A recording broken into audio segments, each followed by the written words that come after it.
अगर सरस्वती पूजा के दिन तुमने यह मान लिया कि पूजा केवल फूल चढ़ाने, आरती करने और प्रसाद बांटने का नाम है, तो वहीं से सबसे बड़ी भूल शुरू हो जाती है। क्योंकि शास्त्र कहते हैं कि मां सरस्वती बाहरी दिखावे से नहीं, भीतर की शुद्धता से प्रकट होती है। और इसी कारण सरस्वती पूजा का दिन यह सिखाने आता है कि इस दिन क्या करना उतना महत्वपूर्ण नहीं है जितना यह समझना कि क्या नहीं करना चाहिए। क्योंकि कई बार एक छोटी सी गलती पूरे वर्ष की साधना को कमजोर कर देती है। पहली और सबसे बड़ी भूल है वाणी की अशुद्धि। इस दिन कटु शब्द बोलना, किसी की बुद्धि का मजाक उड़ाना, दूसरों की पढ़ाई या क्षमता को छोटा दिखाना या स्वयं को ही कोसते रहना कि मुझसे नहीं होगा।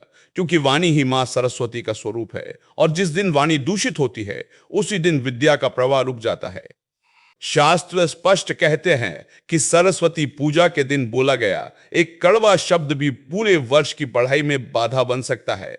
दूसरी बड़ी भूल है दिखावा। आज के समय में लोग पूजा से ज्यादा फोटो, वीडियो और प्रदर्शन में रुचि लेते हैं, जबकि मां सरस्वती शोर से नहीं, मौन से प्रसन्न होती है। और जिस पूजा में मौन, एकाग्रता और श्रद्धा नहीं होती, वह केवल एक रस्म बनकर रह जाती है।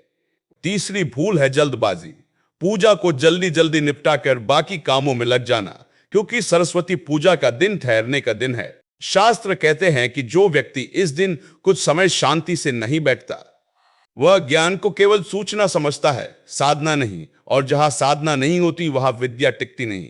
चौथी भूल है तुलना। किसी की पढ़ाई, अंक, बुद्धि या सफलता से स्वयं को तौलना, क्योंकि तुलना से ईर्ष्या जन्म लेती है और ईर्ष्या बुद्धि को संकीर्ण बना देती है और संकीर्ण मन में विद्या नहीं ठहरती। पांचवी भूल है ज्ञान का अहंकार या मान लेना कि मुझे सब आता है।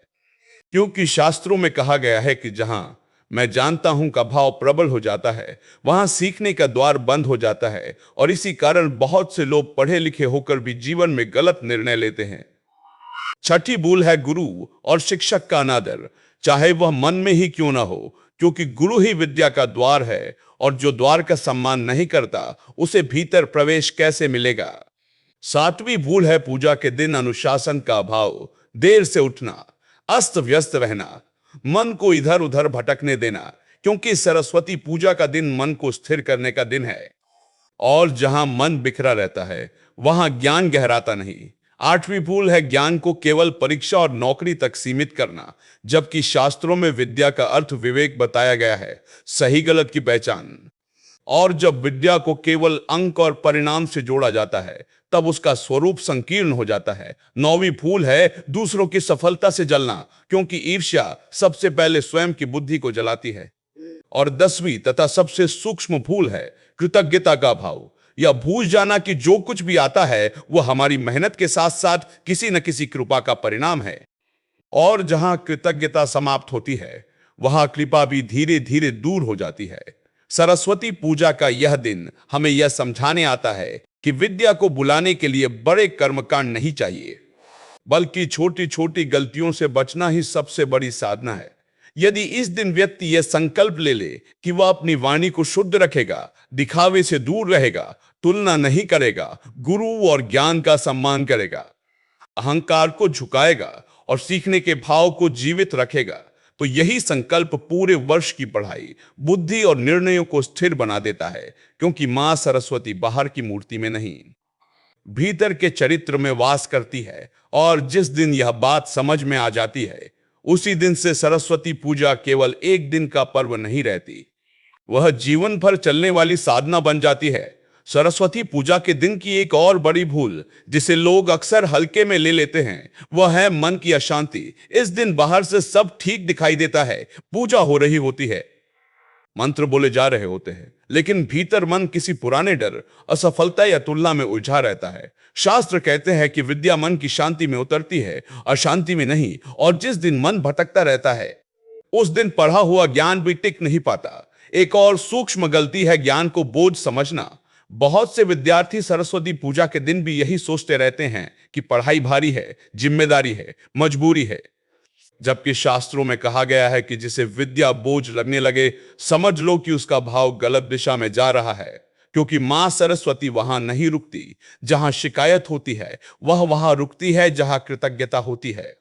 इसी प्रकार एक भूल यह भी है कि लोग इस दिन केवल बच्चों की पूजा करवाते हैं और स्वयं को उससे अलग मान लेते हैं, जबकि सरस्वती पूजा किसी उम्र की सीमा नहीं पहचानती। शास्त्र कहते हैं कि सीखना जीवन भर चलता है और जो व्यक्ति ये मान लेता है कि उसे अब सीखने की आवश्यकता नहीं, वही विद्या से सबसे पहले दूर हो जाता है। एक और गंभीर भूल है सत्य से समझौता। इस दिन झूठ बोलना, छोटी छोटी बातों में भी असत्य का सहारा लेना, क्योंकि सत्य ही विद्या की नींव है और जहां नींव कमजोर होती है वहां ज्ञान की इमारत टिक नहीं पाती। कुछ लोग सरस्वती पूजा के दिन भी क्रोध, चिड़चिड़ापन और अधैर्य को सामान्य मान लेते हैं, लेकिन शास्त्र कहते हैं कि क्रोध बुद्धि को ढक देता है और जिस दिन बुद्धि ढक जाती है उस दिन विद्या का प्रकाश भीतर प्रवेश नहीं कर पाता। एक और भूल है पूजा के बाद तुरंत व्यर्थ बातों में उलझ जाना, क्योंकि यह दिन थोड़ी देर ठहरने का होता है, आत्मनिरीक्षण का होता है, और जो व्यक्ति इस ठहराव को नहीं समझता वह ज्ञान को केवल औपचारिकता बना देता है। सरस्वती पूजा हमें यह भी सिखाती है कि इस दिन किसी की सीख, किसी की जिज्ञासा या किसी की सरलता का मजाक नहीं उड़ाना चाहिए, क्योंकि ज्ञान का अपमान सबसे पहले उसी व्यक्ति की बुद्धि को संकुचित करता है जो अपमान करता है।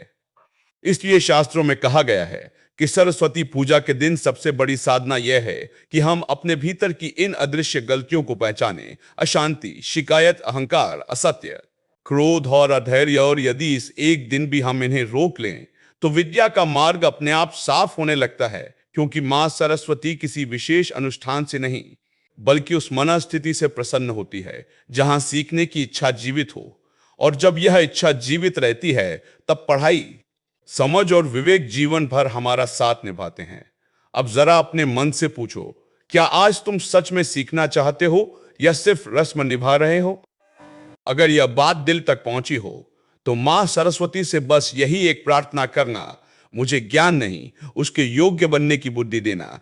कमेंट में ए सरस्वती नमः लिखो और इस वीडियो को किसी एक विद्यार्थी तक जरूर पहुंचाओ, क्योंकि कभी कभी गलती छोड़ देना पूजा करने से ज्यादा बड़ा पुण्य बन जाता है।